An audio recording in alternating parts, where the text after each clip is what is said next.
Welcome back to highlights from Week 8 of the United States Chess League. This is FM Mike Klein reporting.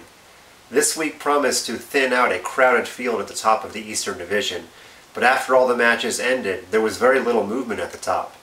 Philadelphia maintained their half-game lead over New York. The inventors used some stout defense and continued riding the hot hand of their board 3, FIDE master Dov Gorman. After an upset win last week, this time he won as black against WIM Wanling Wan of the Connecticut Dreadnoughts. White's pieces never got coordinated, and her rooks were inactive all game. The simple Zwischenzug 23c4 ensured an entrance for all of black's pieces, and the win came easy from there. The quiet move Queen d3 is actually not so quiet, as nearly everything is threatened. The rook on b1, the discovered attack rook takes h2 check, and Queen f3 check followed by Queen f2 mate. Gorman then sat back and watched his teammates draw the other 3 games.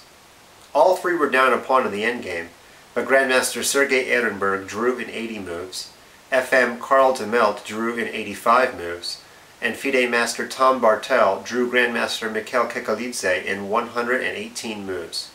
The stalwart defense earned Philadelphia a 2.5 to 1.5 win, while the Dreadnoughts will likely have to win both of their final matches to have a chance at the playoffs.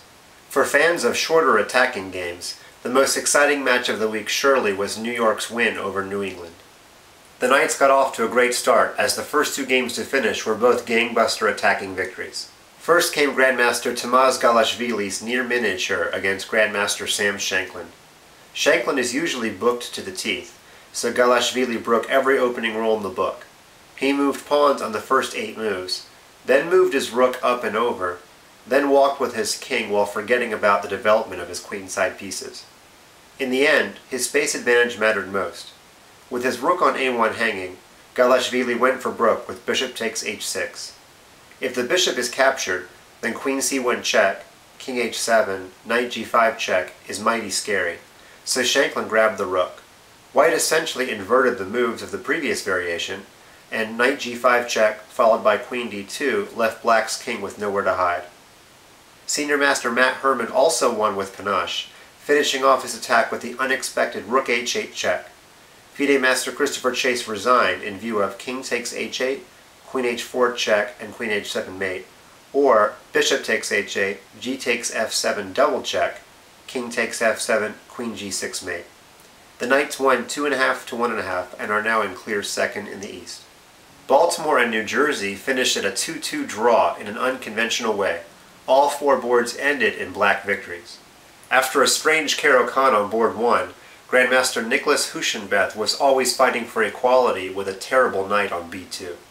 Grandmaster Alex Strapunski took advantage, first opening the f-file, then clearing out a square for his knight with 30 e4. After white captured, black's knights invaded. 32 rook c5 seemed to prevent the other knight from going to e5, but Strapunski played it there anyway, since rook takes e5 is met by knight g4 check. White chose to instead lose his bishop, but black consolidated without too much trouble. The 2 teams remained tied for the final playoff berth. Manhattan is the 3rd team tied with them for a playoff spot, as they dispatched Boston 2.5 to 1.5. International Master Dmitry Snyder took advantage of an early miscue from FIDE Master Kazim Gulamali. White's 13th move proved to be unlucky, as b3 takes away his queen's retreat. A series of captures and attacks by Schneider simply trapped Gulamali's queen. Note the necessity of adding the move bishop c5, because if Schneider had played bishop d7 right away, then knight takes d5 saves everything thanks to the fork on e7 and White's queen escaping to c4. But in the game continuation, Gulamali only got a bishop for the queen, which wasn't nearly enough.